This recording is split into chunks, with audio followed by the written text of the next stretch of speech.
ఒక అబ్బాయి ఎన్ని రిలేషన్స్ అయినా పెట్టుకోవచ్చు. ఒకటండి, న్యాయస్థానాలు ఏ తీర్పు ఇచ్చినా కూడా మనం శిరసా వహించాలి.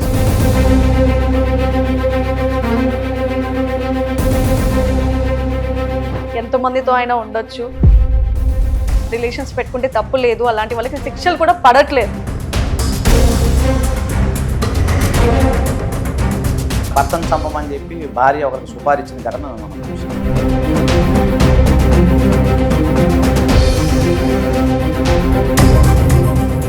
నేను మ్యారేజ్ కి ముందు ప్రెగ్నెంట్ అయ్యాను మేడం మా లవర్తో.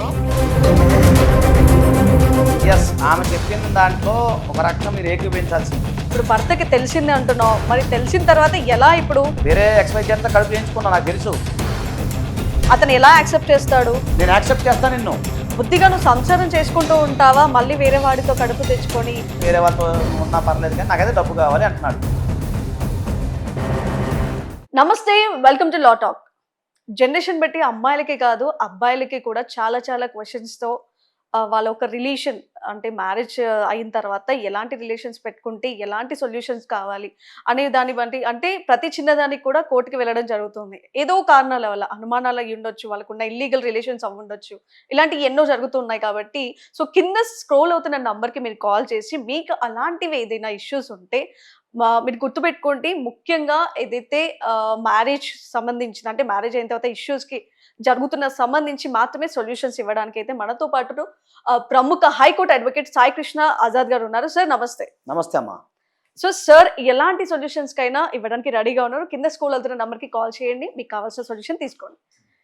సార్ న్యాయస్థానాలు అయితే కొత్త కొత్త రూల్స్తో ప్రతి సంవత్సరం ఇంకా మనం చెప్పుకోవడానికి లేదు. కాకపోతే న్యాయస్థానం ఎలా చెప్తున్నాయంటే ఒక అబ్బాయి కానీ అమ్మాయి, ఇప్పుడు అమ్మాయి విషయం అయితే మనం చెప్పుకోలేం కాబట్టి ఒక అబ్బాయి ఎన్ని రిలేషన్స్ అయినా పెట్టుకోవచ్చు, ఎంతమందితో అయినా ఉండొచ్చు, మల్టిపుల్గా కూడా రిలేషన్స్ పెట్టుకుంటే తప్పు లేదు, అలాంటి వాళ్ళకి శిక్షలు కూడా పడట్లేదు. మరి అదే విధంగా అమ్మాయిలు ఈ జనరేషన్ ఎలా ఉందంటే మనం అమ్మాయిలవి చాలా చూస్తున్నాం. అమ్మాయిల మీద అనుమానాలతో భర్తలు కూడా భార్యలను చంపేస్తున్నారు. మరి అమ్మాయిలకి కూడా ఈ జనరేషన్ మూవ్ అవుతున్నా కాబట్టి వాళ్ళు కూడా చాలా అప్డేట్ అయిపోయారు. మనం చెప్పుకోవడానికి చూస్తూనే ఉన్నాం. చాలా మంది సినిమాలు చూసి చెడిపోతున్నారా, ఏం చూసి చెడిపోతున్నారా తెలియట్లేదు. వాళ్ళ మెంటాలిటీ అనేది చాలా ఒక పాష్ జనరేషన్ అనుకుంటున్నాం. కానీ ఈ యొక్క పబ్ కల్చర్ మొత్తం అమ్మాయిల్ని చాలా చెడగొడుతుంది. అబ్బాయిల కంటే కూడా మనం ఎప్పటి నుంచైనా అబ్బాయిలు అని ఎంతసేపు అబ్బాయిని ఎత్తిపడమే ఉంది. కానీ ముఖ్యంగా ఇప్పుడు చూస్తే జనరేషన్ కాస్త ఈ పబ్ కల్చర్కి అలవాటు పడి అమ్మాయిలు చాలా చనిపోతున్నారు. వాళ్ళు కూడా అమ్మాయిలు మల్టిపుల్ రిలేషన్స్తో ఉండడం, పెళ్ళైన తర్వాత కూడా రిలేషన్స్తో ఉండడం, పెళ్ళైన తర్వాత ఈ రిలేషన్ వల్ల భర్తల్ని వదిలేయడం, ఇలాంటివి జరుగుతూ ఉన్నాయి. న్యాయస్థానాలు మరి అబ్బాయిలు కానీ అమ్మాయిలకు కానీ మల్టిపుల్ రిలేషన్స్ పెట్టుకున్నా కూడా ఏం తప్పులేదు అంటున్నారు. దీని గురించి మీరు ఏమంటారు? మరి ఒకటండి, న్యాయస్థానాలు ఏ తీర్పు ఇచ్చినా కూడా మనం శిరసా వహించాల్సింది. దాంట్లో మనం ఏం అనడానికి లేదు. ఒకటేంటండి, ఇప్పుడు మీరు అన్నట్టుగానే ఈ అబ్బాయిలు చెడిపోవటం, అబ్బాయిలు చేయటం అని కాదండి. ఇప్పుడు వయసా వరుస మనం ఆలోచించాలి, బోత్ సైడ్ చూడాలి. ఇప్పుడు నిన్న కూడా ఒక భర్తను చంపమని చెప్పి భార్య ఒకరికి సుపారీ ఇచ్చిన ఘటన మనం చూసాం. కొన్ని మొన్న చూసుకుంటే కుక్కర్లో భార్యను ఉడకబెట్టిన ఘటన ఒకటి చూసాం.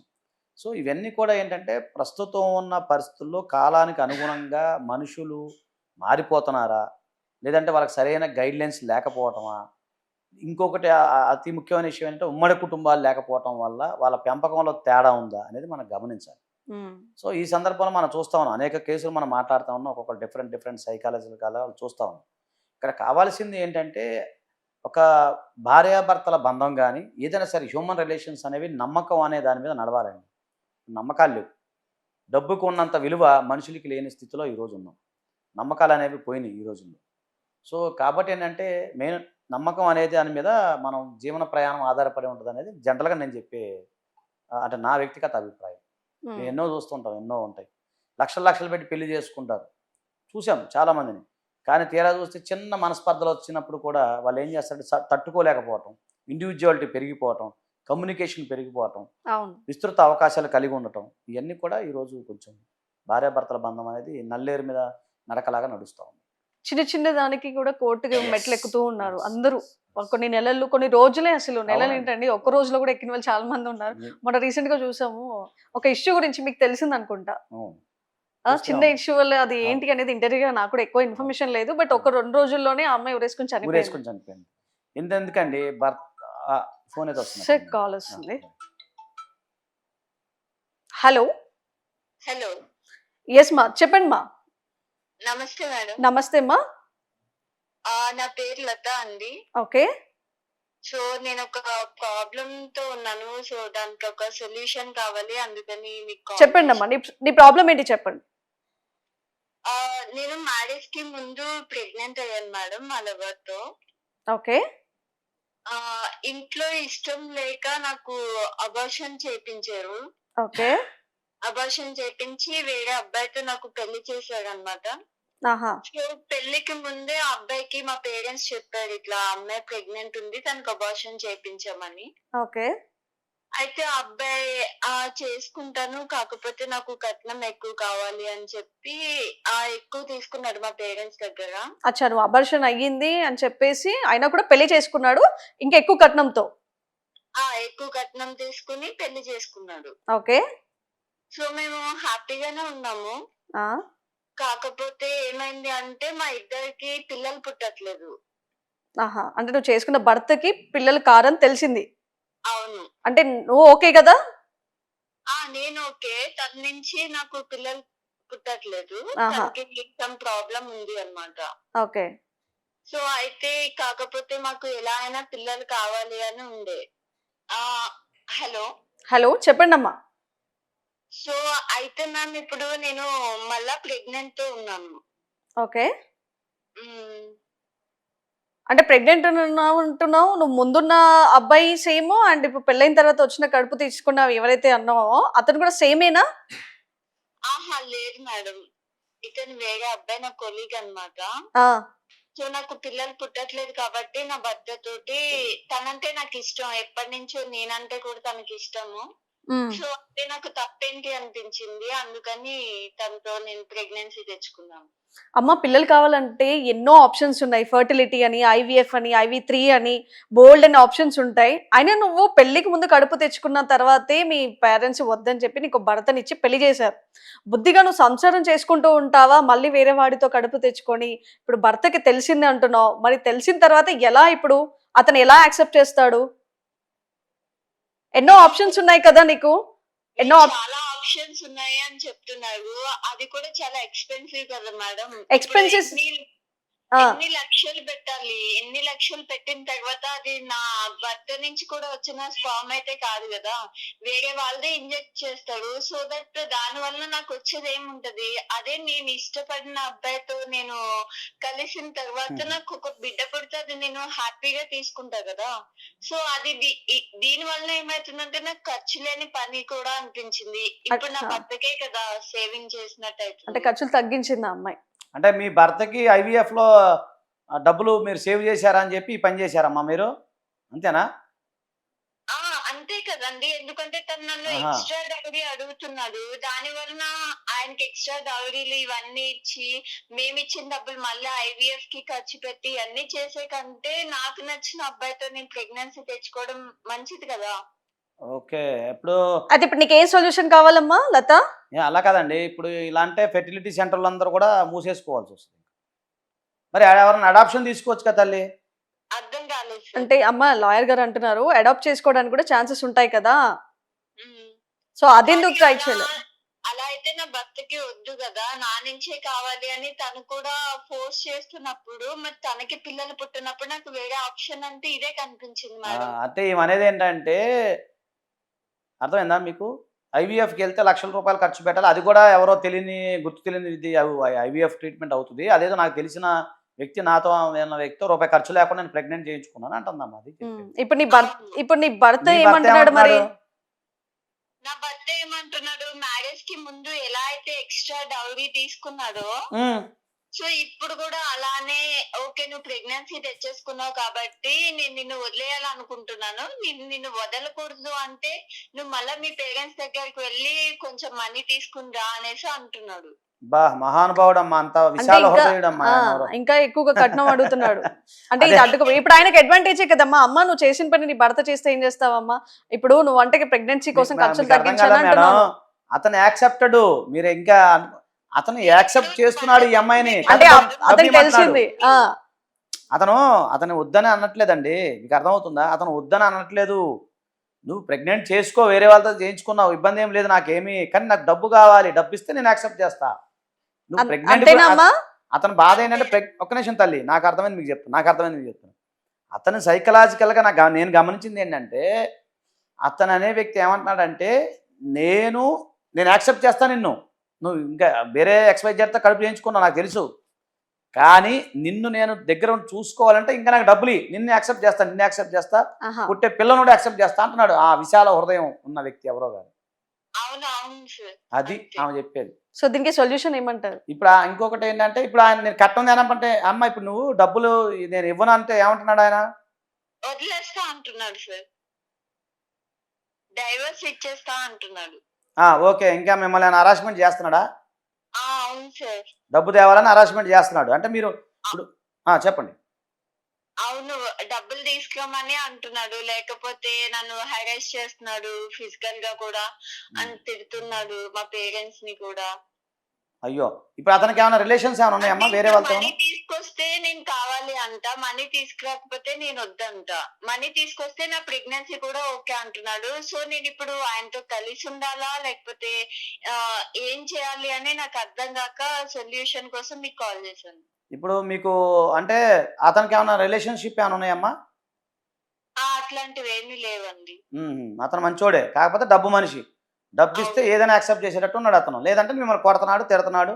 నువ్వు ప్రెగ్నెంట్ చేయించుకొచ్చినా పర్లేదు కానీ, నువ్వు కడుపుతో ఉన్నా పర్లేదు కానీ, వేరే వాళ్ళతో నువ్వు ఉన్నా పర్లేదు కానీ, నాకైతే డబ్బు కావాలి అంటున్నాడు. అమ్మ నీకు ఎంతవరకు కరెక్ట్ అనిపిస్తుందమ్మా? నువ్వు ఇలా వేరే వాళ్ళతో కడుపు తెచ్చుకోవడం, ఎన్నో ఆప్షన్స్ ఉన్నాయంటే నేను ఏదో డబ్బు అంటే ఎక్స్పెన్సెస్ తక్కువ చేస్తున్నాను, నా భర్తకి ఖర్చు తగ్గిస్తున్నాను అంటున్నావు. అసలు ఏ మాత్రం కరెక్ట్ ఇది? నీకు ఒకసారి నీ మనసుకు నువ్వు క్వశ్చన్ చేసుకో. నువ్వు సొల్యూషన్ కోసం అడిగావు, నేను ఒప్పుకుంటాను, నీకు లాయర్ గారు కూడా నీకు సొల్యూషన్ ఇస్తారు. కానీ ఒక్కసారి నువ్వు ఇవన్నీ చేసే ముందు ఆలోచించావా, నేను చేసేది కరెక్టా? మరి పెద్దవాళ్ళు నన్ను నమ్మి నా భర్తని నన్ను పెళ్లి చేశారు, ఇంత మంచిగా నేను ఎలా ఉండాలి, మంచిగా నడుచుకోవాలి అనేది నీకు ఇంత మనస్సాక్షికి ఎప్పుడు అనిపించలేదా నీకు? మేడం, ఇప్పుడు నా ప్లేస్ లో మీరుంటే ఏం చేస్తారు చెప్పండి. ఎందుకంటే ఆయన డబ్బు మనిషి. సో నన్ను ఎక్స్ట్రా డౌరీ తీసుకుని నన్ను పెళ్లి చేసుకున్నాడు. మళ్ళా ఇప్పుడు ప్రెగ్నెంట్ ఉన్నాను కాబట్టి నన్ను డబ్బులు ఇస్తే ప్రెగ్నెన్సీ కూడా ఇప్పుడు అవును తల్లి లత, IVF డబ్బులు ఇవన్నీ పెట్టే కంటే అదేదో నేను నాకు నచ్చిన అబ్బాయితో ఫ్రీగా తెచ్చుకుంటే డబ్బులు ఆయనకే మిగులుతాయి కదా, ఆయన కోసమే కదా నేను ఆలోచించింది. నేను తప్ప ఎక్కడ చేశాను? ఇప్పుడు ఆమె చెప్పిన దాంట్లో ఒక రకంగా మీరు ఏకీభవించాల్సిందే. ఎలా అంటదా అంటే, ఆమె ఇప్పుడు ఆ అబ్బాయి డబ్బులు ఇవ్వడు, IVFకి రూపాయి ఖర్చు పెట్టడు. ఒకవేళ నేను లక్షల ఫెర్టిలిటీ సెంటర్ ఖర్చు పెట్టినా కూడా ఎవరో వీర్యదాత ఉంటాడు, స్పెర్మ్ డొనేర్ ఎవరో ఉంటాడు, అతను ఎవరో తెలియదు మనకి. అలాగే నాకు ఇతని స్పెర్మ్ కౌంట్ లేదు, ఇతనికి ఎలా పిల్ల పుట్టే అవకాశం లేదు. డబ్బులు కూడా మా పేరెంట్సే ఇవ్వాలి. ఇంత రిస్క్ ఎందుకు నాకు ఎవరో ఒకరు, నాకు కావాల్సింది ప్రెగ్నెంట్ అవ్వాలి. ఏంటి ఇప్పుడు IVF ద్వారా ఫెర్టిలిటీ సెంటర్ ద్వారా వెళ్ళినా కూడా ఎవరో డోనర్ది పెడతారు కదా అని చెప్పేది. అది దానికి మన లక్షల రూపాయల హాస్పిటల్ చుట్టూ తిరగటం ఎందుకు? నాకు నచ్చిన వ్యక్తి నేను ఎంజాయ్ చేస్తున్నా. అదే లత కూడా చెప్తుంది కదా, నచ్చిన వాళ్ళతో ఉండొచ్చు నేను చేసిన తప్పేముంది, అలా అని నా భర్తని వదిలేస్తా అని కూడా అనట్లే కదా. అదే ఆమె అనేది. ఈ ఫెర్టిలిటీ సెంటర్కి వెళ్తే లక్షలు ఖర్చు పెట్టి అది మా పేరెంట్స్ పెట్టాలి, ఆయన అయితే రూపాయి ఇవ్వడు, అదేదో నేను అన్ని రకాలుగా నాకు అయిపోతుంది అన్నట్టుగా ఆమె ఉంది. సో ఈ రకమైన తెలివితేటలు ఈరోజు ఆమెకు వచ్చినాయి. సొల్యూషన్ ఏంటంటే, సొల్యూషన్ అంటే ఒకటండి, ఇప్పుడు ఆమె భర్త కావాలంటుంది, ఓకేనా? ఇప్పుడు ఆమె ఏమంటుంది, నాకు నా భర్త కావాలంటుంది. భర్త ఏమన్నాడు, నువ్వు నాకు యాక్సెప్టే కానీ డబ్బులు కావాలంటున్నాడు. అంటే ఇప్పుడు పిల్లలు కూడా కావాలి, పిల్లలు కావాలి, నాకు డబ్బు కావాలి. ఇతని పాత్ర ఏమి ఉండదు అందులో, కానీ భర్తగా మాత్రం అతను కావాలి. అతను చెప్పేది. ఈమె ఏమన్నా నా భర్తతో ఉంటానండి అంటుంది. ఈమె సైకలాజికల్గా కాస్త కోస్త తెలివిగానే ఉంది. అతను ఏంటంటే కమర్షియల్గా ఆలోచిస్తున్నాడు. ప్రతిదీ కూడా ఈమె యొక్క ఏదైతే ఉందో క్యాష్ చేసుకున్నాడు అతను. సో అర్థమవుతుందండి. ఫస్ట్ సారి అలా జరిగినప్పుడు అతను క్యాష్ చేసుకున్నాడు. ఇప్పుడు కూడా దొరికిందే అవకాశం ఉందని చెప్పి అతను క్యాష్ చేసుకోవడానికి ప్రయత్నం చేస్తూ ఉన్నాడు. సో తప్పంతా ఎవరిదే, మనం ఆలోచించాల్సింది అతనిది ఒకటి. రెండో పాయింట్ ఏంటంటే, ఇప్పుడు ఈమె ఎవరైతే ఉన్నారో, లత ఎవరైతే ఉన్నారో, ఇప్పుడు భర్త కావాలి అనుకుంటే RCR అనేది restriction conjugal rights petition file చేసుకోవచ్చు. సరే, పుట్టే బిడ్డ తర్వాత ఎలిజిమేట్ అనేది పక్కన పెడితే ఓకేనండి. సో ఇతను కనుక అరెస్ట్ చేస్తే, ఇతను అరెస్ట్ చేసి ఇతను కొడతంతో తిడతాం అదనపు కట్టడం కోసం వేధిస్తే 498 అంటే ఇప్పుడు 85 అండి BNS. అలాగే డొమెస్టిక్ వైలెన్స్ చట్టం రెండు ఒకటేలేండి, సెక్షన్ మారుతుంది. సో అది తర్వాత ఆ డౌరీ ప్రొహిబిషన్ యాక్ట్ ఇవి అతని పైన కంప్లైంట్ ఇవ్వాల్సి వస్తుంది. పోలీసు వారు విచారించి నిజమైతే అతనికి జైలు శిక్ష పడే అవకాశం ఉంటుంది. అదేంటంటే మా చెయ్యని తప్పుకి మరి జైలు శిక్ష ఏంటంటే మగవాళ్ళకి అంటే మన చట్టాలు ఆ విధంగా ఉన్నాయి. దానికి మనమేం సొల్యూషన్ లేదు. లేదు ఈ అమ్మాయి భర్తతో నాకు వద్దు, ఎవరైతే ఇప్పుడున్న బాయ్ ఫ్రెండ్తో ఉంటాను అనుకుంటే ఇతనికి డైవర్స్ ఇచ్చేసి సో శుభ్రంగా అతనితో ఉండాలి. దీని సొల్యూషన్ అది ఆమె చేతిలో ఉంది. ఇప్పుడు నేనేమంటే నా అడ్వైజ్ ఏంటంటే నాకున్న ఎక్స్పీరియన్స్తో నేను చెప్పేది ఏంటంటే ఇలాంటి కేసుల్లో ఎలాగో భర్త పనికిరాడని నీకు అర్థమైపోయింది, అదనపు కట్నం కోసం అంటున్నాడు, డబ్బుల కోసం వేధిస్తున్నాడు, అసలేమి నాకు తెలిసిన అతను నిన్నేం పట్టించుకోడు. ఎందుకంటే పట్టించుకున్న వ్యక్తి హాస్పిటల్ తీసుకెళ్లేవాడు, అన్ని చూపించేవాడు, ఆయన మందులు వాడేవాడు, దానికి సొల్యూషన్ ఉంటుంది కదా. ఆయన మందులు వాడేవాడు, ఆయన ఏదో ఏదంటే మార్పులు చేర్పులు జరిగితే అట్లా ఉండేది. సో అతనికి ఏం బాధ్యత లేదు, నాకు అర్థమవుతుంది. అతను ఎంతసేపు డబ్బే, ఈమె ఒక ఏటీఎం డబ్బు మిషన్ లాగానే అతను భావిస్తూ ఉన్నాడు. కాబట్టి ఇప్పుడు అతనే నా అడ్వైజ్ ఏంటంటే అమ్మా నీకు మీ భర్త ఎవరైతే ఉన్నారో XYZ అతని నుంచి విడిపోయి ఇప్పుడున్న వ్యక్తి ఎవరైతే మీరు అనుకున్న వ్యక్తితో హ్యాపీగా నిరభ్యంతరంగా వివాహం చేసుకుంటే పుట్టిన పిల్లలకు కూడా తండ్రి ఎవరో తెలుస్తాడు, తల్లి తండ్రి ఒక కుటుంబం అనేది ఏర్పడుతుంది. ఇప్పుడు అలా కాకుండా ఇప్పుడు నీ భర్తతో నువ్వు ఇప్పుడు ప్రజెంట్ ఉన్న భర్తతో నువ్వు ఉంటున్నావు, ఆ పిల్లవాడు ఇలిజిమేట్ చైల్డ్ అనే తేడా వస్తుంది. సమాజానికి కూడా మీకు చెడ్డ పేరు తెచ్చిన వాళ్ళు అవుతారు. అయిందేదో అయిపోయింది, దేవుడు కరుణించాడు, అలాగ అయిపోయింది. ఇతనికి డైవర్స్ ఇచ్చుకొని అతనితో ఉండటం బెటర్, నా అడ్వైజ్ అయితే అది. కానీ అమ్మాయి ఇద్దరు అంటే పిల్లలు అది ఆమె సైకాలజీ కదా, ఆమె సైకాలజీ అనేది మనం ఆలోచించాలి. ఇప్పుడు ఒకటండి, ఇప్పుడు పుట్టిన పిల్లోడు తండ్రి ఎవరు అంటే రేపు పొద్దున ఏం చెప్పిద్దేమో సమాధానం మీరు ఒకసారి ఆలోచించండి. తండ్రి ఏనని చెప్పలేడు కదా, తెలిసి అతను పుట్టే పిల్లవాడో పిల్లగాడు ఎవరైతే ఉన్నారో ఇతను బాగా చూసుకునే గ్యారంటీ లేదు కదా. కానీ ఆలోచన ఫస్ట్ ఈ అమ్మాయికి ఉండాలి కదా ముందే.